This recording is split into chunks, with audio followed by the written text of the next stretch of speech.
Hi மக்களே, எல்லாரும் எப்படி இருக்கீங்க?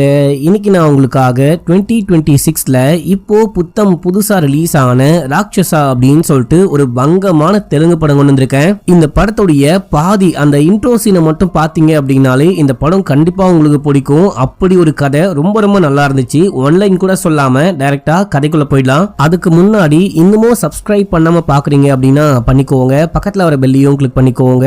நம்ம மிஸ்டர் விக்னேஸ்வரட்ல மே மந்த் சம்மர் சேல் எக்கச்சக்கமான புது ப்ராடக்ட் பேக் அப்படின்னு சொல்லிட்டு எல்லாமே அவைலபிளா இருக்கு. போட்டோ வாலெட்ல கூட உங்களுக்கு 30 to 40% வரைக்கும் டிஸ்கவுண்டும் காத்திருக்கு. சோ மிஸ் பண்ணாம உங்களுக்கு வேணும்ன்ற ப்ராடக்ட்டை வாங்கிக்கோங்க. லிங்க் ஃபர்ஸ்ட் கமெண்ட்ல இருக்கு. இப்போ நம்ம கதைக்குள்ள போயிடலாம். இந்த படத்துடைய ஸ்டார்டிங் சீன்லயே வானத்துல இருந்து ஒரு விண்கல் வந்துட்டு பூமியில விழுகுது, ஒரு கிராமத்துல விழுகுது அப்படின்னு சொல்லிட்டு காமிக்கிறாங்க. அந்த விண்கல் விழுந்ததுக்கு அப்புறமா அந்த ஊருக்குள்ள இருக்க நிறைய ஆடு மாடு பன்னி அப்படின்னு சொல்லிட்டு இந்த மாதிரி வளர்ப்பு மிருகங்கள் எல்லாமே ஒன் பை ஒன்னா இறந்து போது, பயங்கர கொடூரமா இறந்து போது. இதுக்கப்புறமா ஒரு பெரிய கல்லு ஆட்டோமேட்டிக்கா பூமிக்குள்ள இருந்து வெளியே வந்து நிக்க, இது மூணுமே வார்னிங் சைனா. இந்த மாதிரி வார்னிங் சைன் வந்துச்சு அப்படின்னா இந்த ஊருக்குள்ளேயே ஒரு பெரிய கோட்டை இருக்கு. அந்த கோட்டைக்குள்ள ஒரு ராட்சசன் இருக்கான். அந்த ராட்சசனுக்கு பசிக்குது. அந்த ராட்சசனுக்காக நம்ம யாரையாவது ஒருத்தவங்களை அமுச்சு விடணும், இந்த ஊர்ல இருக்கிறவங்களை வந்துட்டு பலி கொடுக்கணும் அப்படின்னு சொல்லிட்டு சீட்டு குலுக்கி போட்டு யாருடைய பேர் வருதோ அவங்கள உள்ளுக்குள்ள அமுச்சு விடுறாங்க. அப்படி இந்த பொதுமக்கள் பண்ணல அப்படின்னா ராட்சசன் வெளியே வந்துடுவான், இந்த ஊரே நாசமா போயிடும் அப்படின்றது இந்த ஊர் மக்களுடைய நம்பிக்கை. மக்களை இதே டைம்ல அந்த கோட்டைக்குள்ள இருந்து ஒரு பயங்கரமான உருமல் சவுண்டும் கேட்டுக்கிட்டு இருக்கு. இப்போ வந்துட்டு ஊர் மக்கள் சீட்டை குலுக்கி போட்டு ஒரு ஆளை உள்ளுக்குள்ள அனுப்புறாங்க. இதே போல காலமா அமைச்சுக்கிட்டு இருக்காங்க. எப்பெல்லாம் இந்த மாதிரி விண்கல் பூமியில ஒழுகுதோ, எப்பெல்லாம் இந்த மாதிரி அந்த ஆடு மாடுகள்லாம் இறந்து போகுதோ, எப்பெல்லாம் கல்லு உள்ளுக்குள்ள இருந்து வெளியே வந்து நிக்குதோ, அப்பெல்லாம் வந்துட்டு இவங்க யாரையாவது உள்ளுக்குள்ள அமுச்சு விடுறாங்க. இங்க இருக்கிறவங்க அந்த மிருகத்துக்கு அந்த ராட்சசனுக்கு பிடிச்ச மாதிரி சாப்பாடு பொருளோ இல்லைன்னா விலங்குகளையோ தூக்கிட்டு அப்படியே உள்ளுக்குள்ள போறாங்க. அந்த கோட்டை கிட்ட போகும்போது கோட்டையுடைய கதவு ஆட்டோமேட்டிக்கா திறக்குது. உள்ளுக்குள்ள போனோனே ஆட்டோமேட்டிக்கா க்ளோஸ் ஆகுது. இதை தாண்டி யாராலையுமே அந்த கோட்டையுடைய கதவை தானா போயிட்டு திறக்க முடியாது மக்களே. உள்ளுக்குள்ள இருக்க ராட்சசன் யோசிச்சா அவன் நினைச்சா மட்டும்தான் கதவு தானா திறக்கும். இப்படி எல்லாமே போயிட்டு இருக்கும் போது ஒரு 500 வருஷங்களுக்கு முன்னாடி, இது காலமா பண்ணிக்கிட்டு இருக்காங்க. ஒரு 500 வருஷங்களுக்கு முன்னாடி ஒரு ராஜா இந்த ஊரை ஆண்டுகிட்டு இருக்காரு. அப்ப இந்த மாதிரி வார்னிங் சிக்னல் எல்லாம் வருது. வார்னிங் வந்தவனே ஒரு ஆளை உள்ளுக்குள்ள அமுச்சு விடுறாங்க. அதுக்கப்புறம் மறுபடியும் வார்னிங் சிக்னல் வருது. அப்படி வார்னிங் சிக்னல் வரும்போது ஒரு குட்டி குழந்தையுடைய பேர் வருது. இந்த ஊர் மக்களுக்கும் ராஜாக்கும் வேற வழியே கிடையாது. சீட்டை குலுக்கி போட்டு யாரு பேர் வருதோ அவங்கள கண்டிப்பா உள்ளுக்குள்ள அமுச்சே ஆகணும். இந்த ஊர்ல யாரெல்லாம் வாழ்றாங்களோ எல்லாருடைய பேரையும் எழுதி போட்டு சீட்டை குலுக்கி போட்டு அந்த பேர் எடுப்பாங்க. இப்போ ஒரு குட்டி குழந்தையுடைய பேரை வரும்போது இந்த குழந்தையும் கூட உள்ளுக்குள்ள கொண்டு போயிட்டு அப்படியே வச்சுட்டு வெளியே ஓடி வராங்க. கதவு ஆட்டோமேட்டிக்கா க்ளோஸ் ஆகுது. இதை பார்த்ததுக்கு அப்புறமா ராஜாக்கு சரியான கடுப்பு. இந்த மாதிரி ஒன் பை ஒன்னா ஊர் மக்களை நம்ம பலி கொடுத்துக்கிட்டு இருக்கோம். இது பத்தாத குறைக்கு ஒரு பிஞ்சு குழந்தை, இந்த குழந்தைய கூட பலி கொடுத்துட்டோம். வேற வழியே இல்லாம நம்ம ஏதாவது பண்ணோம், இந்த விஷயத்தை ஸ்டாப் பண்ணியே ஆகணும். உள்ளுக்குள்ள இருக்க அந்த ராட்சசனை பழி வாங்கியே ஆகணும். அவனை கொன்னாதான் நம்ம உலகத்துக்கு இந்த ஊருக்கு ஒரு விடிவு காலம் பிறக்கும் அப்படின்னு சொல்லிட்டு பிளான் பண்ணிட்டு இருக்காரு. ஏதாவது பண்ணோம் அப்படின்னு சொல்லிட்டு ஐடியா யோசிச்சுக்கிட்டு இருக்கும் போது அப்ப இவருடைய படையில இருக்கிற ஒருத்தர் அந்த கோட்டைக்குள்ள போறதுக்கு வேற ஒரு வழியை கண்டுபிடிச்சிட்டேன், அது வழியா போயிட்டு அந்த ஒரு பெரிய ராட்சசனை அழிக்க முடியும் அப்படின்னு சொல்லிட்டு ஐடியா சொல்ல இவரும் படைகளை திரட்டிட்டு தேவையான வில்லு அம்பு ஆயுதங்கள் அப்படின்னு சொல்லிட்டு எல்லாமே கொண்டுட்டு உள்ளுக்குள்ள போறாரு. உள்ளுக்குள்ள போயிட்டு சண்டை போட்டா அந்த ராட்சசன் உள்ளுக்குள்ள வந்த எல்லாரையும் கொலை பண்ணிட்டான். உள்ளுக்குள்ள போன ராஜா முதல் கொண்டு எல்லாருமே இறந்து போயிட்டாங்க. இந்த விஷயத்த ராஜாவுடைய அப்பாவும் ராஜாவுடைய பையனும் பாத்துக்கிட்டு இருக்காங்க. அதாவது தாத்தாவும் பேரனும் பாத்துக்கிட்டு இருக்காங்க. இத பார்த்த தாத்தா பேரனுடைய கையில சாவியை கொடுத்து இதுக்கப்புறம் எல்லாமே நீதான் பாத்துக்க போற, ஆக்சுவலா என்ன விஷயம் நடக்கணும் இருக்கோ அது அப்படியே நடக்கட்டும், நம்ம தலையிட வேணாம், எப்பவும் போல இந்த பலியெல்லாம் நம்ம தொடர்ந்து பண்ணிட்டே இருக்கலாம், நமக்கு வேற வழியும் கிடையாது அப்படின்ற மாதிரி சொல்றாரு. இப்ப அப்படியே எங்க சீனை கட் பண்ணி ரியல் டைம்ல 2026ல காட்டுறாங்க. ஒரு பஸ் பயங்கர செலிப்ரேஷனோடைய அப்படியே அந்த பூ தோரணம் எல்லாம் தொங்க விட்டு எங்கேயோ போயிட்டு இருக்கு. அந்த பஸ் முழுக்க ஆட்கள் உட்கார்ந்துட்டு போறாங்க. இவங்க கரெக்டா அந்த ஊரு அந்த கோட்டையெல்லாம் தாண்டி போகும்போது அந்த ராட்சசன் இங்க வெளியே வந்துருவானோ, அந்த ராட்சசனால நமக்கு எது பிரச்சனை வந்துருமோ அப்படின்னு சொல்லிட்டு பயந்துட்டே போயிட்டு இருக்காங்க. இதை யூஸ் பண்ண ஒரு சாமியாரு, இவரு ஜோஷியரு, இவரு அங்க இருக்கிற எல்லார்கிட்டயும் தாயத்து வாங்கிக்கோங்க, 30 ரூபாய் தான், தாயத்து வாங்கிட்டீங்க அப்படின்னா அந்த ஒரு ராட்சசனால உங்களை ஒண்ணுமே பண்ண முடியாது அப்படின்னு சொல்லிட்டு இருக்க. இப்ப யாரோ பஸ் நிப்பாட்டுறாங்க. யாருன்னு பார்த்தா நம்ம ஹீரோ தான் மக்களே. நம்ம ஹீரோ அமெரிக்காக்கு படிக்க போயிருப்பாரு, அங்கேயே செட்டில் ஆயிருப்பாரு. இப்ப இங்க ஒரு பொண்ணை லவ் பண்ணிட்டு இருக்காராம். அந்த பொண்ணுக்கு ப்ரப்போஸ் பண்ணி அந்த பொண்ணை கல்யாணம் பண்ணிக்கலாம் அப்படின்னு சொல்லிட்டு வந்திருக்காரு. பஸ் நிப்பாட்டி பஸ்ஸுக்குள்ள ஏறி உட்கார அந்த ஜோசியர் பாக்குறாரு. தம்பி, நீ முனியம்மா பாட்டியுடைய பேரன் தானே? என்ன தம்பி திடீர்னு சொல்லாம கொள்ளாம ஊர் பக்கம் அப்படின்னு சொல்லிட்டு கேட்கும் போது, சின்ன வயசுல இருந்து சுகன்யான்னு ஒரு பொண்ணை லவ் பண்ணிக்கிட்டு இருக்கேன், அந்த பொண்ணை ப்ரப்போஸ் பண்ணி கல்யாணம் பண்ணிக்கலாம்னு வந்திருக்கேன், அதான் பாட்டு கிட்ட யார்ட்டையுமே சொல்லாம சர்ப்ரைஸா வந்திருக்கேன் அப்படின்னும் போது அப்ப அந்த ஜோசியர் கேக்குறாரு, தம்பி உனக்கு தெலுங்கு படிக்க தெரியாதா அப்படின்னு சொல்லிட்டு கேட்கும் போது ஆமா படிக்க தெரியாது அப்படின்னு. ஆக்சுவலா இந்த பஸ்ஸே சுகன்யாவுடைய கல்யாணத்துக்கு தான் மக்களை போயிட்டு இருக்கு. அங்க போகக்கூடிய பஸ் தான். பஸ்ஸுக்கு முன்னாடி பின்னாடி சைட்ல அப்படின்னு சொல்லிட்டு எல்லா இடத்துலயுமே பேனரையே கட்டி தொங்க விட்டுருக்காங்க. நம்ம ஹீரோ இதை கண்டுக்காம மேல ஏறி உட்கார்ந்துட்டு இருக்காரு போல. இப்போ அங்க நம்ம ஹீரோடைய சின்ன வயசு ஃப்ரெண்டு உட்கார்ந்துகிட்டு இருக்காரு. இன்னமும் ஃப்ரெண்டா இருக்காங்க. டேய் சுகன்யாவா, என்கிட்ட சொல்லவே இல்ல, உனக்கும் அந்த பொண்ணுக்கும் லவ்வா, இவ்வளவு வருஷத்துல எனக்கு தெரியவே தெரியாது, சொல்லவே இல்லை அப்படின்னும் போது இல்ல சுகன்யான்னு கூப்பிடாத, செல்லம்னு கூப்பிடு, பேபின்னு கூப்பிடு, அவ குழந்தை அப்படி இப்படின்னு யாராவது அந்த பொண்ணுக்கு கல்யாணம்னு சொல்ல வந்தாங்க அப்படின்னா கூட காதுலயே வாங்க மாட்டாரு, கேட்கவே மாட்டாரு, சொல்லவே விட மாட்டாரு. இங்க இருந்து போற வழி முழுக்க அங்க இங்கன்னு சொல்லிட்டு பேனர்லாம் இருக்கு. அதையெல்லாம் பார்க்காம எல்லாருமே சுகன்யாவுடைய வீட்டுக்கு தான் போறாங்க. இவரும் சுகன்யாவுடைய வீட்டுக்கு போக வீட்டு வாசல்ல நம்ம ஹீரோவுடைய பாட்டி இருக்காங்க. பாட்டி நம்ம ஹீரோவை பார்த்துட்டு டேய் எடுவட்ட பயலே, என்னடா சொல்லாம கொல்லாம ஊருக்கு வந்துட்டு அவ்வளவுதான் பாதிலேயே கட்டடிச்சிட்டு வந்துட்டியா, உனக்காக நான் எவ்வளவு செலவு பண்ண தெரியுமா அப்படின்னு சொல்லிட்டு புலம்ப ஆரம்பிக்கும் போது இல்ல பாட்டி இந்த மாதிரி சுகன்யாக்கு ப்ரப்போஸ் பண்ண வந்திருக்கேன் அப்படின்னா என்னது சுகன்யாக்கு ப்ரப்போஸா அப்படின்ற மாதிரி அந்த பாட்டி புலம்பிட்டு இருக்காங்க. இவர் அப்ப கூட கண்டுக்காம உள்ளுக்குள்ள வந்தாதான் ஒரு பெரிய பேனரு. அதை பார்த்த ஹீரோக்கு தலையெல்லாம் சுத்துது.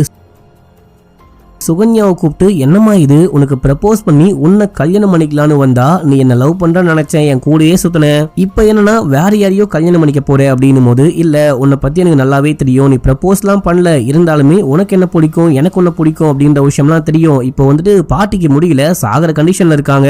அவங்க சாகறதுக்கு முன்னாடி என்னுடைய கல்யாணத்தை பார்க்கணும்னு ஆசைப்பட்டாங்க. அதான் எல்லா ஏற்பாடுமே அப்பா அம்மா என்ன கேட்காமலே பண்ணிட்டு இருக்காங்க. நானும் பாட்டிக்காக எல்லாமே ஓகே சொல்லிட்டேன் அப்படின்னும் போது அந்த பாட்டி பேசிக்கிட்டே போயிட்டு அங்க பொண்ணுங்களாம் டான்ஸ் ஆடிட்டு இருக்காங்க. அந்த பொண்ணு கூட சேர்ந்துட்டு பாட்டியும் டான்ஸ் ஆடுறாங்க. அடியே இந்த பாட்டிக்கு தான் உடம்புக்கு முடியலையா அப்படின்னு சொல்லிட்டு கேட்கும் போது இல்ல எனக்கு கல்யாணம் அப்படின்னு குஷி ஆயிட்டாங்க அப்படின்னு. இதே டைம்ல அந்த கட்டிக்க போற மாப்பிள்ள ஃப்ரெண்ட்ஸோட பேசிட்டு போறான். இந்த பொண்ணு அந்த பையன்கிட்ட என்ன பேசிட்டு இருக்கா அப்படின்னு சொல்லிட்டு அந்த ரொமான்டிக்கான வார்த்தைகள்லாம் பேசிட்டு போக அப்ப ஹீரோக்கு நல்லாவே புரியுது.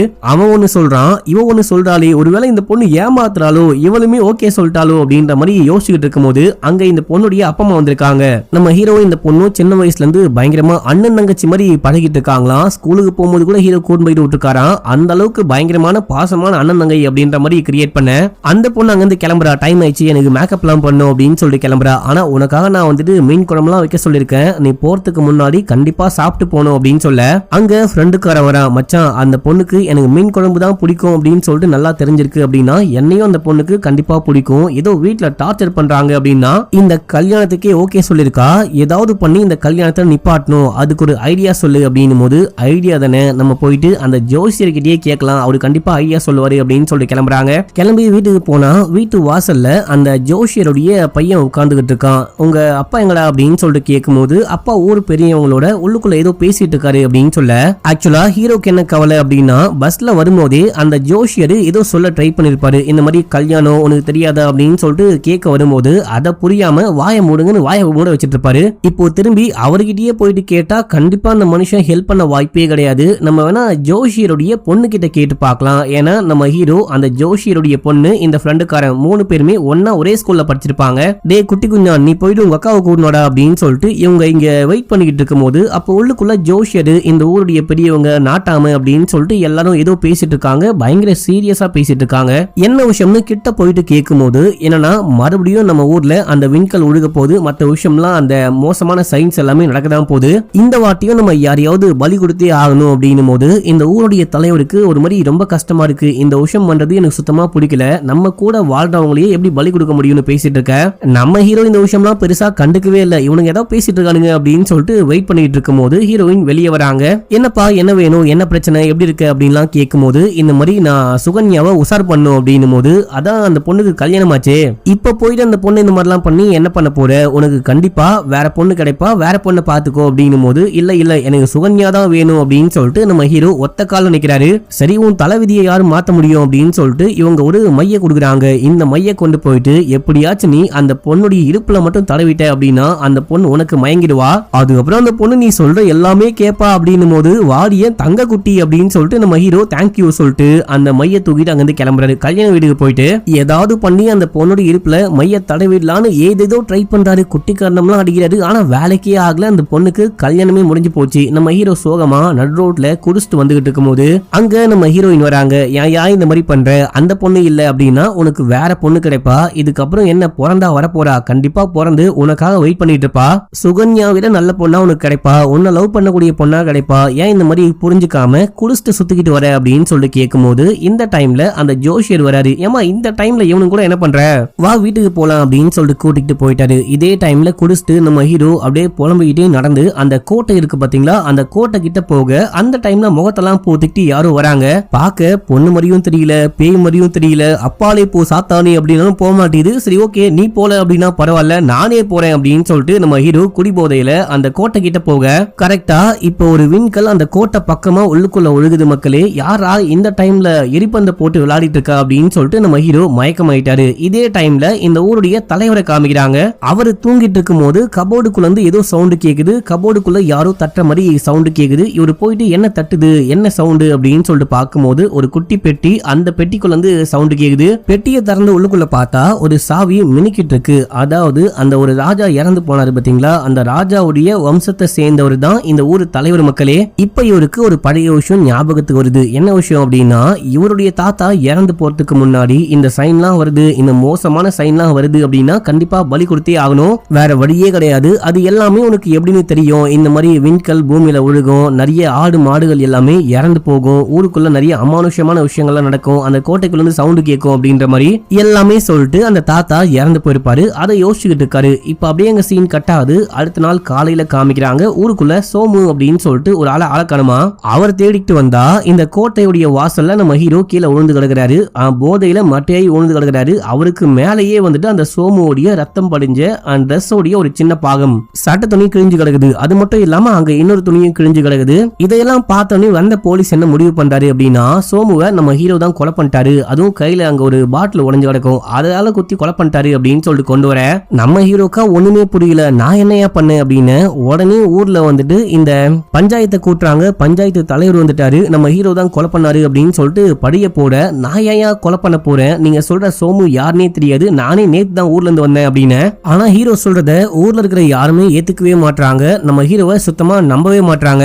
இல்ல நீதான் காரணம் அப்படின்னும் போது நான் நேத்து தான் வந்தேன் அப்படின்னும் போது அப்போ ஹீரோயினும் வந்து சப்போர்ட்டுக்கு வராங்க. அதாவது இந்த சோமு காணாம போயிட்டு 2 நாள் ஆகுது, ஆனா நம்ம ஹீரோ நேத்து தான் ஊருக்கு வந்தாரு, அதை கூட சரியா பார்க்காம ஹீரோ மேல பழிய போட்டா என்ன அர்த்தம் அப்படின்னு சொல்லிட்டு கேட்கும் போது ஹீரோயினையும் கண்டுக்காம நம்ம ஹீரோக்கு மொத்தமா 500 சாட்டை அடி கொடுக்கணும் அப்படின்னு. இதே டைம்ல ஊருடைய பெரியவர், அந்த ஊர் தலைவர் வராரு. என்னாச்சு ஏதாச்சு அப்படின்னு சொல்லிட்டு கேட்கும் போது இந்த மாதிரி எல்லா பிரச்சனைக்குமே காரணம் நம்ம ஹீரோ தான், ஏன்னா நம்ம ஹீரோ அந்த கோட்டை கிட்ட போயிட்டாரு அப்படின்னு இந்த தலைவருடைய தாத்தா சொல்லிருப்பாரு. என்ன ஆனாலும் யாருமே வந்துட்டு இந்த கோட்டை கிட்ட போகவே கூடாது அப்படின்னு சொல்லிருப்பாரு. அதையும் யோசிச்சு பார்த்துக்கிட்டு இருக்கும் போது நம்ம ஹீரோ பேச ஆரம்பிக்க, தம்பி ஏற்கனவே வந்துட்டு உன் மேல குற்றம் சாட்டுறாங்க, நீ அந்த மாதிரிலாம் பேச முடியாது, அமைதியாரு அப்படின்னு சொல்லிட்டு அந்த நாட்டாம கிட்ட நீ என்ன தீர்ப்பு கொடுக்குறீ அந்த தீர்ப்பை கொடுத்துக்கோ அப்படின்னு சொல்லிட்டு கிளம்ப. இந்த ஊரை சேர்ந்த யாருமே நம்ம ஹீரோவுடைய குடும்பத்துக்கு ஹெல்ப் பண்ணக்கூடாது, நம்ம ஹீரோ வந்துட்டு 500 சாட்டை அடி வாங்கணும். இது மட்டும் இல்லாம அந்த சோமுடைய பொண்டாட்டி தனியா இருக்காங்களா, அவங்களுக்கு தினமும் சாப்பாட்டு செலவுக்கு 250 ரூபாய் காசும் கொடுக்கணும் அப்படின்னு சொல்ல நம்ம ஹீரோக்கு ஒண்ணுமே புரியல, தலையெல்லாம் சுத்துது. 500 சாட்டை அடியா அப்படின்னு சொல்லிட்டு இப்போ நம்ம ஹீரோக்கு இருக்கிறதே ஒரே ஒரு பாட்டி தானே, அந்த பாட்டி முடியாம நிறைய பேர் வேலைக்கு வச்சிருப்பாங்க, கடைக்கு போக வீட்டுக்கு வர அப்படின்னு சொல்லிட்டு வேலைக்கு வச்ச யாருமே வேலைக்கே வர மாட்டாங்க, ஹெல்ப் பண்ண மாட்டாங்க. நம்ம ஹீரோ தான் கடைக்கு போறதுல இருந்து குக் பண்றதுல இருந்து வீட்டை பெருக்கி வாரதுல இருந்து எல்லாமே பண்ணிக்கிட்டு இருக்காரு, ரொம்ப ரொம்ப கஷ்டப்படுறாரு. இதையெல்லாம் பார்த்துட்டு ஹீரோயின் என்ன பண்றாங்க அப்படின்னா மை போட்டு சில விஷயத்தை கண்டுபிடிக்கிறாங்க. ஆக்சுவலா இந்த சோமு காணாம போறதுக்கு முன்னாடி ஒரு வயசான தாத்தாவை மீட் பண்ணிருக்காரு, நீ போயிட்டு அவரை மீட் பண்ணு, அவர் மூலமா ஏதாவது கண்டுபிடிக்க முடியுதான்னு பாரு அப்படின்னா அவர்கிட்ட போனா ஒரு சரியான போதகை, சரகு போட்டாதான் பேசுவேன் அப்படின்றாரு. சரக்க போட்டு ஏதேதோ பேசுறாரு. கண்டி சோமு வந்து மீட் பண்ணாரா இல்லையா, என்ன பேசினாரு, எங்க போனாரு அப்படின்னு சொல்லிட்டு எதுவுமே சொல்லவே இல்ல. ஆக்சுவலா சோமுவை ஹீரோ கொலை பண்ணிட்டாருன்னு படிய போட்டாங்க, ஆனா சோமுடைய டெட் பாடி கூட இன்னும் எங்க இருக்கு அப்படின்னு சொல்லிட்டு தெரியல, எங்க போனா என்ன ஆனா அப்படின்னே தெரியல.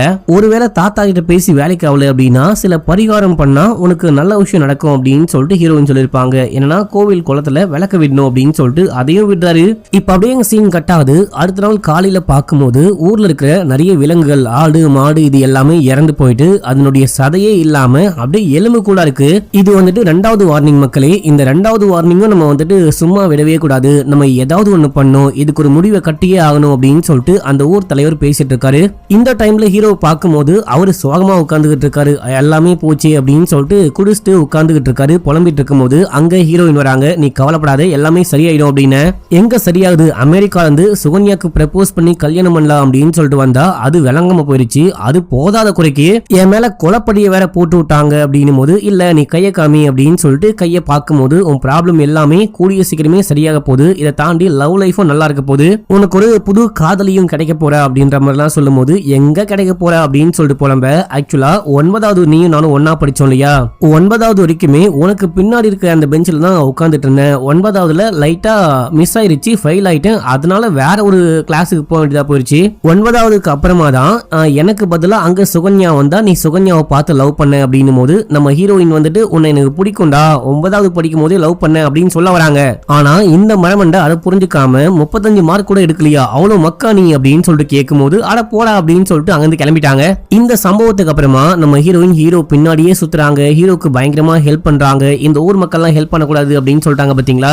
ஆனாலுமே நம்ம ஹீரோயின் துணி துவைக்கிறதுல இருந்து வீட்டுல குக் பண்ற வரைக்கும் எல்லா விஷயத்திலயுமே ஹீரோக்கு பயங்கர சப்போர்ட்டா இருக்காங்க, பயங்கர ஹெல்ப் பண்றாங்க. இந்த விஷயம்லாம் ஃப்ரெண்டுக்காரன் நல்லா நோட் பண்றான். இதே வச்சா ரீசெண்டா பார்க்கும்போது இந்த ஹீரோயின் பண்ற எதுவுமே சரியே கிடையாது, ஒரு மாதிரி உன் பின்னாடியே சுத்திக்கிட்டு இருக்கா, உனக்கு பயங்கரமா ஹெல்ப் பண்ற மாதிரி தோணற அப்படின்னு சொல்லிட்டு கேட்கும்போது, ஆமாண்டா எனக்கு பயங்கரமா அந்த பொண்ணு ஹெல்ப் பண்றா, ஒருவேளை என்ன வசியமான ட்ரை பண்றாளோ அப்படின்னும் போது, அட பைத்தியம் முடிச்சு வெட்டுக்கிளி, அந்த பொண்ணு லவ் பண்ற மாதிரி எனக்கு தோணுது, நீ என்ன லூசு மாதிரி அந்த பொண்ணு வசியம் பண்றான்னு சொல்லிக்கிட்டு இருக்க, நல்லா யோசிச்சு பாடுறா அப்படின்னும் போது நம்ம ஹீரோ போயிட்டு படுத்துக்கிட்டு யோசிக்க ஆரம்பிக்கிறாரு. நம்ம ஹீரோயினை ஹீரோக்கு பிடிக்கும், ஆனா லவ்ன்ற மாதிரிலாம் யோசிச்சிருக்க மாட்டாரு. இப்போ ஃப்ரெண்டு சொன்னதுக்கு அப்புறமா ஒருவேளை இருக்குமோ, ஒருவேளை அந்த பொண்ணு நம்மள லவ் பண்றாளோ அப்படின்னு சொல்லிட்டு அந்த ஒரு தாட்லாம் ஹீரோக்கு ஓடிக்கிட்டு இருக்கு. பயங்கர குஷி ஆயிட்டாரு. சரி ஓகே, ஒரு லவ் போனா இன்னொரு லவ் வருது அப்படின்னு சொல்லிட்டு. இதே டைம்ல அன்னைக்கு நைட்டு திடீர்னு அந்த கோட்டை பக்கமா இருக்கிற அந்த கல்லு பொழந்துட்டு மேல வந்து நிக்குது, பெரிய கல்லா நிக்குது. இதை பார்த்து ஊர் மக்கள்லாம் ஷாக் ஆகுறாங்க. ஊர் தலைவர் நாட்டாம இந்த ஜோஷியர் அப்படின்னு சொல்லிட்டு எல்லாருமே கிளம்பி அங்க போயிட்டு என்ன பண்ணலாம் என்ன இந்த கல்லு புதுசா இருக்கே அப்படின்னு சொல்லிட்டு எல்லாருமே யோசிக்கும் போது, அப்போ அந்த ஊர் தலைவருடைய அந்த குட்டி பாக்ஸை கொண்டு வராங்க. பாக்ஸை ஓபன் பண்ணி உள்ளுக்குள்ள இருக்கிற அந்த ஓலைச்சுவடி மாதிரி சில விஷயங்கள்லாம் இருக்கு. அதை வந்துட்டு இந்த சாமியார் படிக்க ஆரம்பிக்கும் போது நமக்கு அவரு எக்ஸ்பிளைன் பண்ற மாதிரி காமிக்கிறாங்க. பல 100 வருஷங்களுக்கு முன்னாடி, இல்ல பல 1000 வருஷங்களுக்கு முன்னாடி இந்த ஊரை ஒரு ராஜா ஆண்டுகிட்டு இருந்தாரு. அந்த டைம்ல திடீர்னு ஊர் மக்கள் எல்லாருக்குமே பயங்கரமான நோய் வாய்ப்படுது, நிறைய பேர் இறந்து போறாங்க. அது என்ன நோயின்னு கண்டுபிடிக்கவும் முடியல, அதை குணப்படுத்தவும் முடியல. இந்த மாதிரி எல்லாருமே கொத்து கொத்தா இறந்து போறாங்களே அப்படின்னு சொல்லிட்டு அந்த ராஜா ஏதோ பூஜை எல்லாம் பண்ணி ஒரு டீமனை வர வைக்கிறாரு. அதுதான் அந்த ராட்சசன் கிட்ட பூஜை பண்ணி, எனக்கு இந்த மாதிரி என் ஊர் மக்கள் எல்லாருமே சரியாகணும், இது என்ன நோயினே தெரியல, இந்த நோயில இருந்து என் மக்களை காப்பாத்து, உனக்கு நான் என்ன வேணா பண்றேன் அப்படின்னு. சரி நான் காப்பாத்துனா அதுல ஒரு கண்டிஷன் இருக்கு. என்ன விஷயம்னா, ஒரு 3 சைன் நரகத்துல இருந்து வரும், அந்த சைனை ஃபாலோ பண்ணி எனக்கு பலி கொடுக்கணும். முதல்ல விண்கல் இந்த கோட்டை பக்கமா பூமியில ஒழுகும். 2வது சைன் என்ன அப்படின்னா, இந்த மாதிரி ஆடு மாடுகள் எல்லாமே இறந்து போகும், எலும்பு கூட மாறும். 3வது சைன் இந்த கல்லு மேல வந்து நிக்கும். இந்த சமயத்துல எனக்கு எல்லா வீட்ல இருந்தும் ஏதாவது ஒரு விஷயத்த குக் பண்ணியும், அப்படி இல்ல அப்படின்னா ஏதாவது ஆடு மாடாவோ உள்ளுக்குள்ள அமுச்சு வைக்கணுமா. அது மட்டும் இல்லாம இந்த ஊரை சேர்ந்த ஒருத்தரை பலியாவும் அமுச்சு வைக்கணும், அப்பதான் நான் சரியாவேன். அப்படி இல்ல அப்படின்னா நான் வெளியே வந்து உங்க எல்லாரையும் மறுபடியும் கொலை பண்ணிடுவேன். முக்கியமா இந்த ராட்சசன் வந்துட்டு நெருப்பு வடிவத்துல இருப்பாராம். அவர் வெளியே வந்தாரு அப்படின்னா இந்த மொத்த ஊரையும் எரிச்சு சாம்பலாக்கிடுவாரு அப்படின்னு சொல்லிட்டு போட்டுக்கு. இந்த விஷயத்தை ஃபாலோ பண்ணல அப்படின்னா இந்த விஷயத்த இந்த ஜோஷியர் படிச்சு காமிக்கும் போது ஊர் மக்கள் எல்லாரும் ஷாக் ஆகுறாங்க. என்னையா சொல்ற, இந்த காலத்துல பேய் பூதம் பலின்லாம் பேசிட்டு இருக்கீங்க, இதெல்லாம் நியாயமே கிடையாது, இந்த மாதிரிலாம் பண்ண முடியாது அப்படின்னும் போது அந்த ஊருடைய நாட்டாம இதை கண்டிப்பா பண்ணிதான் ஆகணும், வேற வழியே கிடையாது, உங்களுக்கு பிடிச்சாலும் பிடிக்கல அப்படின்னாலும், நீங்க நம்பினாலும் நம்பல அப்படின்னாலும் கண்டிப்பா இந்த விஷயத்த பண்ணியே ஆகணும். நாங்க இந்த ப்ராசஸ் எல்லாம் பண்ணி யாரு உள்ளுக்குள்ள போறாங்களோ அவங்களை தேர்ந்தெடுக்கிறோம், அவங்களுக்கு வேற வழியே கிடையாது, உள்ளுக்குள்ள போயே ஆகணும் அப்படின்னும் போது இதுல பாதி மக்கள் ஏத்துக்க மாட்டாங்க, கோச்சிக்கிட்டு அங்க இருந்து கிளம்புறாங்க. கிளம்பி போகும்போது தான் பார்த்தா நம்ம ஹீரோ தூங்கிட்டு இருக்காரு. அவரு கண்ண முடிச்சு ஏன் நைட் டைம்ல எங்கேயா போயிட்டு வந்துட்டு இருக்கீங்க அப்படின்னு சொல்லிட்டு கேட்கும்போது இந்த மாதிரி அந்த கோட்டை கிட்ட எல்லாருமே நிக்கிறாங்க. கோட்டை கிட்ட கல்லு வெளியே வந்திருக்கு, இந்த மாதிரி ஏதோ சொல்றாங்க அப்படின்லாம் சொல்ல தூக்கத்துல ஹீரோ சரியா புரிஞ்சுக்காம நான் அந்த கோட்டை கிட்ட போனேன் அப்படின்னு சொல்லிட்டு என் மேல கொலப்படியை போட்டு 500 சாட்டையடி மத்த சில விஷயங்கள்லாம் பண்ண சொல்லிட்டு இப்ப எல்லாரும் அங்க நிக்கிறாங்களா அப்படின்னு சொல்லிட்டு கோச்சிக்கிட்டு அங்க போயிட்டு சண்டை போடுறாரு. நான் இந்த கோட்டை கிட்ட வந்ததுக்கு பயங்கரமா ஏதோ சொன்னீங்க, என்ன சாட்டையடி எல்லாம் அடிச்சிங்க, இப்ப நீங்களா வந்திருக்கீங்க இல்லையா, உங்க எல்லாருக்கும் சாட்டையடி அடிக்கணும் அப்படின்னு போது ஃப்ரெண்டுக்காரன் தான் வந்து டேய் மச்சான் அமைதியாரு, போற போக்க பார்த்தா உன்ன பலி கொடுத்துருவாங்க போல அப்படின்னு சொல்லிட்டு நடந்த எல்லாமே சொல்லும் போது தான் ஹீரோக்கு அந்த சீரியஸ்னஸே புரியுது. அப்ப கூட லைட்டா புரியல. இங்க ஒரு கீ மாதிரி வச்சிருப்பாங்க, அந்த கீய ஒரு பக்கம் போட்டா இன்னொரு பக்கம் ஏதோ கொம்பு மாதிரி ஆணிலாம் அடிக்கப்பட்ட மாதிரி வித்தியாசமா ஒண்ணு வெளியே வருது. என்னடா இது, ஒரு கீயை கொண்டு போயிட்டு ஒரு பக்கம் போடுறாங்க, இன்னொரு பக்கமா ஏதோ வெளியே வருது அப்படின்னு சொல்லிட்டு நம்ம ஹீரோ பார்த்துட்டு இருக்காரு. இப்பதான் இவருக்கு புரியுது. இப்ப இந்த ஊரு தலைவர் ஜோஷியர் மத்தவங்க எல்லாம் கிளம்பி ஜோஷியருடைய வீட்டுக்கு போயிட்டு அங்க சோழிலாம் உருட்டி போட்டு இந்த மாதிரி ஊர் மக்களை எப்படி செலக்ட் பண்றது அப்படின்னு சொல்லிட்டு அந்த ப்ராசஸ்லாம் பழைய விஷயங்கள்லாம் படிச்சு பார்த்து யாரோ ஒருத்தருடைய பேரை செலக்ட் பண்றாங்க. செலக்ட் பண்ணிட்டு அதை வந்துட்டு அனௌன்ஸ் பண்றாங்க. அது யாரு அப்படின்னு சொல்லிட்டு இப்ப நமக்கு சொல்லல. இதே டைம்ல நம்ம ஹீரோ எங்கேயாச்சும் போயிட்டு ஓடி ஒளியணும் அப்படின்னு சொல்லிட்டு ட்ரை பண்ணிட்டு இருக்காரு. ஏன்னா இந்த ஊர் மக்களுக்கு ஹீரோவை பார்த்தாலே பிடிக்கவே பிடிக்காது. எங்கடா நம்ம பேரை கொண்டு வந்து போட்டு நம்மள உள்ளுக்குள்ள போக சொல்ல போறாங்க, நம்மள பலி கொடுத்துட போறாங்க அப்படின்னு சொல்லிட்டு பயந்துகிட்டு இருக்கும் போது ஃப்ரெண்டுக்காரன் வரா. மச்சான் உன் பேரு கிடையாது, அந்த வயசான தாத்தாவுடைய பேர் வந்திருக்கு அப்படின்னு. ஐயோ அவர் ரொம்ப வயசான மனுஷன், தூக்கிட்டு போறதுக்குள்ளே இறந்து போயிடுவாரு, நம்ம எப்படியாச்சும் அவரை காப்பாத்தணும் அப்படின்னு சொல்லிட்டு நேரா கிளம்பி அவரு வீட்டுக்கு போயிட்டு அவர்கிட்ட எல்லாமே சொல்லி புரிய வைக்க ட்ரை பண்ணா.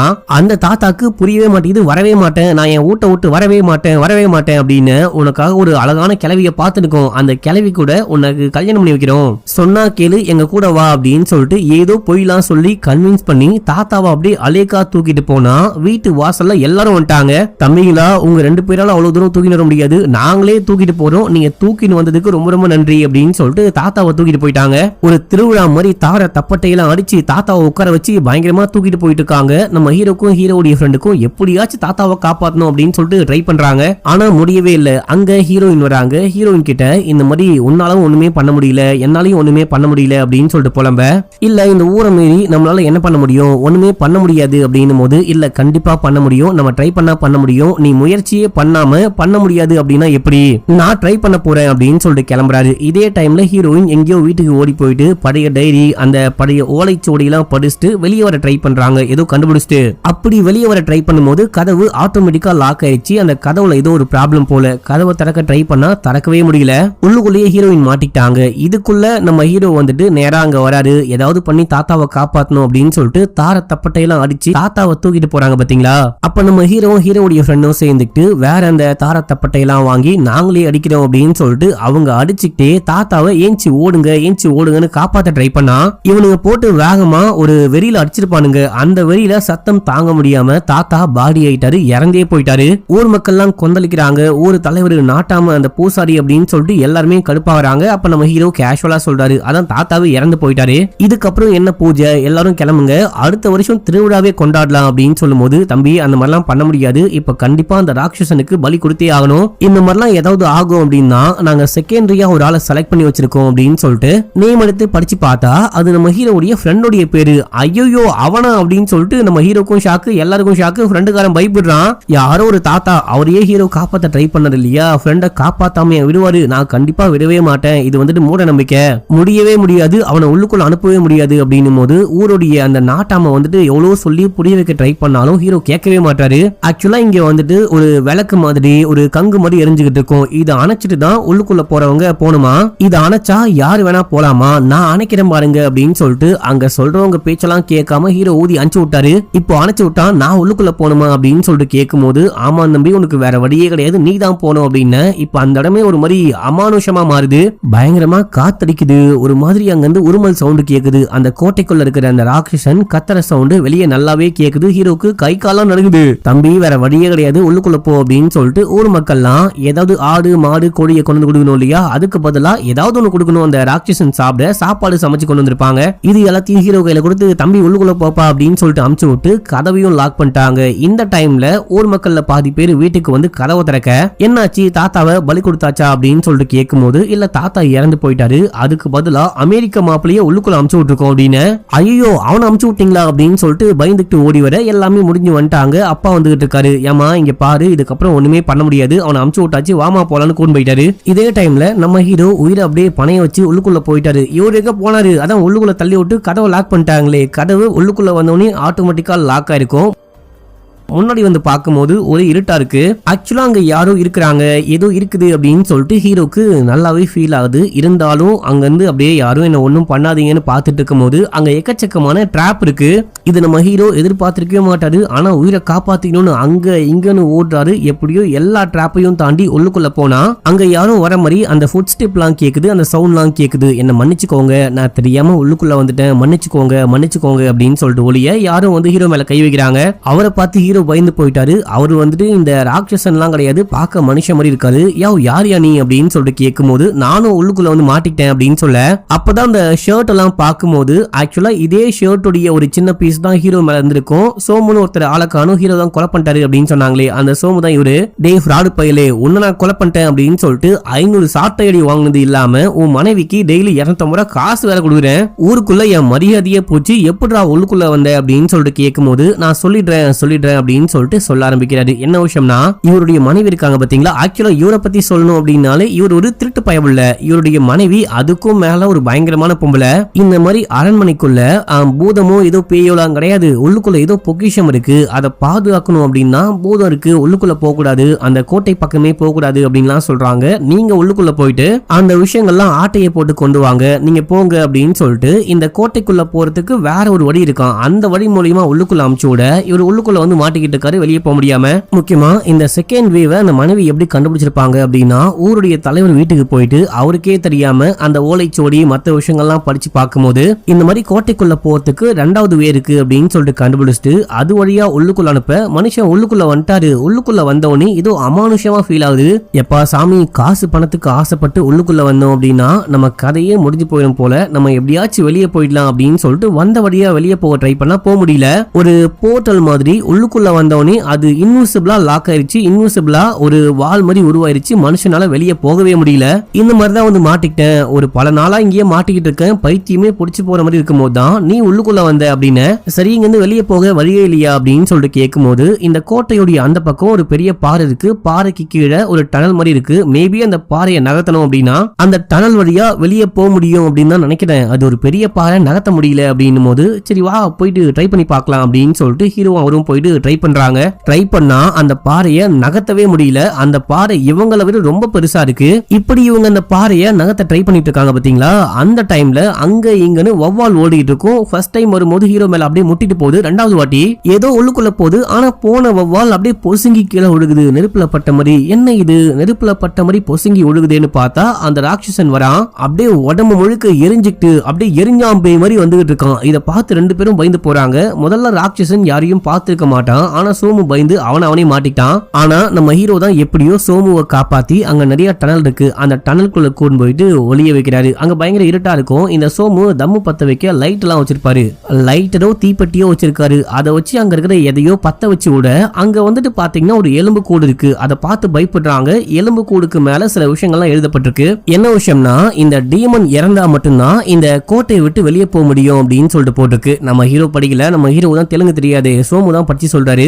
அவரு படிக்க படிக்க நமக்கு பிளாஷ்பேக்கும் காமிக்கிறாங்க. ஆக்சுவலா இதுக்கு முன்னாடி ராஜா போர் பண்ண வந்தாரு பாத்தீங்களா, இந்த டீமன் அழிக்கணும், இந்த ராட்சசன் அழிக்கணும் அப்படின்னு சொல்லிட்டு. அப்ப தப்பிச்ச ஒரு சோல்ஜர் தான் இது எல்லாமே எழுதிக்கிட்டு இருக்காரு. அதுக்கு முன்னாடி என்ன விஷயம் ஆச்சு அப்படின்னு காமிக்கிறாங்க. இந்த மாதிரி ராஜா அங்க இருக்கிற மருத்துவர்கள், மெடிசன்ஸ் எல்லாம் உருவாக்குறவங்க, மந்திரவாதிகள் அப்படின்னு சொல்லிட்டு எல்லார்கிட்டயுமே பேசி எப்படியாச்சும் இந்த ராட்சசனை அடிச்சே ஆகணும், குழந்தையெல்லாம் பலி வாங்குறான், ஏதாவது ஒரு வழியை கண்டுபிடிங்க அப்படின்னும் போது அங்க இருக்கிற ஒரு சாமியார் மாதிரி மந்திரம் பண்றவர் போல அவரு 2 கத்தியை உருவாக்கி கொண்டு வராரு. இந்த 2 கத்தியிலுமே சில மெடிசன், சில விஷயங்கள்லாம் இருக்கு. பயங்கர சக்தி வாய்ந்த கத்தி. இந்த 2 கத்தியும் கொண்டு போயிட்டு முதுகுல குத்தணும். 2 கத்தியுமே ஒரே டைம்ல குத்தணும் அப்படின்னா, அதாவது முதுகுலன்னு சொல்லிருக்க மாட்டாரு, உடம்புல குத்தணும் அப்படின்னா அந்த ராட்சசன் அழிஞ்சு போயிடுவான் அப்படின்னு. இந்த டைம்ல அங்க இன்னொரு சோல்ஜர் வராரு. அந்த மெயின் டோர் மட்டும் இல்லாம கோட்டைக்குள்ள போக இன்னொரு வழியும் இருக்கு, அந்த வழியா கூட போயிட்டு சண்டை போடலாம் அப்படின்னு போது சூப்பரா அப்படின்னு சொல்லிட்டு இவரு வில்லு, அம்பு, அதுக்கப்புறமா அவருடைய படையோட உள்ளுக்குள்ள போறாரு. எல்லா வில் அம்புலையுமே சில மூலிகைகளை தடவி கொண்டு போறாங்க. இந்த மூலிகை வந்துட்டு அந்த ராட்சசன் மேல படும்போது பலவீனமா மாறுவான் அப்படின்னு சொல்லிட்டு தான் உள்ளுக்குள்ள போறாங்க. உள்ளுக்குள்ள போனா அவன் டீமன் மாதிரிலாம் இல்ல, நல்ல பெரிய மனுஷனா, பயங்கர சக்தி வாய்ந்த மனுஷனா, பார்க்க ஹல்க் மாதிரி இருக்காரு. எல்லாரும் போயிட்டு சண்டை போடுறாங்க. சண்டை போட முடியல, பயங்கரமா போட்டு எல்லாரையும் வெள்ளாசி எடுக்க ஒரு கட்டத்துல ராட்சசன் டயர்ட் ஆயிடுறான். அந்த டைம்ல ராஜா 2 கத்தியும் கொண்டு போயிட்டு முதுகுல முதல்ல ஒரு கத்தியை குத்திட்டு 2வது கத்தியை குத்த ட்ரை பண்ணும்போது ராட்சசன் அடிச்சு தூக்கி போடுறான். ராஜா வந்துட்டு நேர்மையா சண்டை போட்டு நேரடியா அட்டாக் பண்ணாம முதுகுல குத்ததுனாலையும் பிளஸ் வந்துட்டு ஒரே ஒரு கத்தியை குத்ததுனாலையும் ஒரு மாதிரி உடம்பு முழுக்க எரியுது. எரிஞ்சு ஒரு கொடூரமான டீமனா மாறி ராஜாவையே கழுத்தை பிடிச்சி நெரிச்சு கொலையே பண்ணிட்டு இருப்பான். மக்களே, இந்த போர்ல ஒரே ஒரு வீரர் மட்டும் தப்பிச்சிருப்பாரு. அவரு தான் உள்ளுக்குள்ள வந்து எல்லாமே எழுதிருப்பாரு. எழுதிட்டு இந்த கோட்டைக்குள்ள இருந்து வெளியே தப்பிச்சு போறதுக்கு இன்னொரு வேக்குள்ள இருக்கு, அந்த வேவையும் சொல்றேன் அப்படின்னு சொல்லிட்டு ஒரு மேப்பை வந்துட்டு கழுத்துல செயின் மாதிரி ஒரு டாலர் வச்ச செயின் மாதிரி போட்டுருக்காரு. அந்த பென்டன்ட்ல வச்சு கீழே போட்டு இறந்து போறாரு. இப்போ அந்த பென்டன்ட் செயினுமே அங்கதான் இருக்கு. அதை எடுத்து ஓபன் பண்ண ட்ரை பண்ணா ஓபனே பண்ண முடியல. இப்போ அப்படியே எங்க சீனை கட் பண்ணி நம்ம ஹீரோயினை காமிக்கிறாங்க. நம்ம ஹீரோயினை அப்பா உள்ளுக்குள்ள போட்டு லாக் பண்ணி வச்சிருக்காரு. அப்பா, இந்த மாதிரி அவனை எனக்கு ரொம்ப பிடிக்கும், நான் போயிட்டு எப்படியாச்சும் அவனை காப்பாற்றணும், அவனை காப்பாத்துறதுக்கான இன்னொரு வழியை கண்டுபிடிச்சிட்டேன், வந்து கதவை தரங்க அப்படின்னா அது முடியாத காரியம், சொன்னா கேளு, அவனை காப்பாற்றவே முடியாது, அமைதியாரு அப்படின்னு சொல்லிட்டு அவரு வேற ரூமுக்கு போற சமயத்துல தம்பிக்காரன் வந்து அப்பாவை லாக் பண்ணி விட்டு அக்காவை காப்பாத்துறான். இப்ப நம்ம ஹீரோயின் அங்க இருந்து ஓடி வராங்க. ஓடி கோட்டை கிட்ட வந்தா கோட்டை வாசல்ல ஃப்ரெண்டுக்காரன் நிக்கிறான். டே, என்னடா நீ மட்டும் இங்க என்னடா பண்ற அப்படின்னு சொல்லிட்டு கேட்கும்போது அவன் என்ன காப்பாத்துறேன் அப்படின்னா உள்ளுக்குள்ள போயிட்டு மாட்டிக்கிட்டான். இப்ப எனக்கு என்ன பண்றது அப்படின்னு புரியல அப்படின்னு சொல்லும் போது எனக்கு ஒரு வழி தெரியும், வா உள்ளுக்குள்ள போலாம் அப்படின்னு சொல்லிட்டு அந்த செகண்ட் வேவா உள்ளுக்குள்ள வராங்க. இதே சமயத்துல நம்ம ஹீரோ சோமுவும் சேர்ந்துட்டு அந்த பென்டன்ட்டை எப்படிடா ஓபன் பண்ண முடியும் அப்படின்னு சொல்லிட்டு ட்ரை பண்ணிக்கிட்டு இருக்கும்போது அங்க ஹீரோயின் வராங்க. ஹீரோயினை பார்த்தோன்னு ஹீரோக்கு குஷி தாங்க முடியல. ஓடி போயிட்டு எனக்காக வந்துட்டியான்னு பேசிக்கிட்டு இருக்கும்போது அப்ப கரெக்டா பின்னாடி ஹீரோயின் வராங்க. கூடவே ஃப்ரெண்டுக்காரன் வர அங்க சோமு நிக்கிறாரு. இப்பதான் நம்ம ஹீரோ திரும்பி பாக்குறாரு. பின்னாடி ஹீரோயின் வராங்க அப்படின்னா முன்னாடி யாருன்னு பார்த்தா அது ஒரு பேய். அந்த பேயை பார்த்து ஹீரோ பயந்து போயிட்டாரு. எல்லாரும் பயந்து கத்துறாங்க. அதுக்கப்புறம் எப்படியோ அங்கிருந்து தப்பிச்சு ஓடி போயிட்டு இவங்க எல்லாருமே தப்பிக்கிறாங்க. நம்ம ஹீரோயின் நான் ஒரு மேப்பை கண்டுபிடிச்சேன், என் தாத்தாவுடைய பழைய பெட்டியிலேருந்து ஒரு மேப்பை கண்டுபிடிச்சு கொண்டு வந்தேன் அப்படின்னும் போது நான் கூட ஒரு மேப்பை கண்டுபிடிச்சேன், ஆனா அது இதுல மாட்டிக்கிட்டு இருக்கு, திறக்கதான் முடியல அப்படின்னும் போது அதை பார்த்த ஹீரோயின் இதுல ஏதோ ஒண்ணு சொல்ல வராங்க. இது வந்துட்டு ஒரு லாக் மாதிரி இருக்கு, அந்த பாஸ்வேர்டை போட்டாதான் கரெக்டா ஓபன் ஆகும் அப்படின்னும் போது இந்த சூரியன், சந்திரன், அதுக்கப்புறம் அமாவாசை, பௌர்ணமி அப்படின்னு சொல்லிட்டு இந்த மாதிரி சில விஷயங்கள்லாம் இருக்கு. அது என்னன்னு கண்டுபிடிச்சு நம்ம ஹீரோ போட்டு ஓபன் பண்ணிட்டாரு. ஓபன் பண்ணி உள்ளுக்குள்ள பார்த்தா டீடைலா எல்லாமே இருக்கு. இப்போ வந்துட்டு சூரியன் அஸ்தமிக்கிறதுக்கு முன்னாடி போயிட்டு எப்படியாச்சு அந்த கத்தி, இன்னொரு கத்தி இருக்கு இல்லையா, அதை கண்டுபிடிச்சு அந்த டீமனுடைய முதுகுல சொருனா மட்டும்தான் இவங்க தப்பிச்சு வெளியே போக முடியுமா. அந்த டீமன் கோட்டைக்குள்ள இருக்கும், இவங்க கோட்டைக்கு வெளிப்புறமா இருக்காங்க. அதாவது இதுக்குள்ள போனா இன்னொரு கோட்டை இருக்கு, அதுக்குள்ள போனாதான் இந்த விஷயம்லாம் பண்ண முடியும். அந்த உள்ள இருக்க கோட்டைக்குள்ள போனோம் அப்படின்னா அதுக்கு 2 லீவர் மாதிரி இருக்கும், 2 பக்கமா இருக்கும், தனித்தனியா பிரிஞ்சு போயிட்டு அதை பிடிச்சி ஒரே சமயத்துல இழுத்தாதான் ஓபன் ஆகும் அப்படின்லாம் போட்டிருக்கு. சரி, ட்ரை பண்ணி பார்க்கலாம் அப்படின்னு சொல்லிட்டு நம்ம ஹீரோயின் ஒரு பக்கம் போறாங்க, அந்த ஃப்ரெண்டுக்காரனும் சோமு ஒரு பக்கம் போறாங்க. இவங்க போகும்போது கவுண்ட் பண்ணிக்கிட்டே போறாங்க. கரெக்டா 1ன்னு வரும்போது, அதாவது ரிவர்ஸ்ல கவுண்ட் பண்ணிட்டு போறாங்க. கரெக்டா 1ன்னு வரும்போது 2 பேரும் ஒரே சமயத்துல இந்த லிவரை பிடிச்சி எடுக்கலாம், 100ல இருந்து கவுண்ட் பண்ணுங்க அப்படின்னு சொல்லிட்டு 100, 99 அப்படின்னு சொல்லிட்டு கவுண்ட் பண்ணிக்கிட்டே போனா நம்ம ஹீரோயின் ஒரு ட்ராப்ல மாட்டிக்கிட்டாங்க.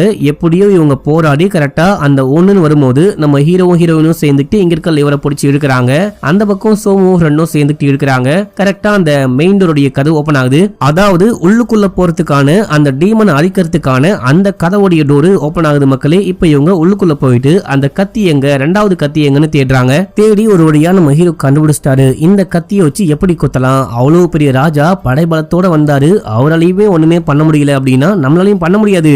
ஆனா நம்ம வீரத்தை மட்டும் பயன்படுத்தாம, பலத்தை மட்டும் பயன்படுத்தாம புத்திசாலித்தனமா ட்ரை பண்ணோம் அப்படின்னா கண்டிப்பா குத்த முடியும்னு யோசிச்சுட்டு இருக்காங்க. என்ன பண்ணலான்னு மாத்தி மாத்தி பிளான் போடுறாங்க. நான் போயிட்டு திசை திருப்புறேன், நீ குத்து, அப்படி இப்படின்னு சொல்லிட்டு மாத்தி மாத்தி பிளான் போட்டுக்கிட்டு இருக்க.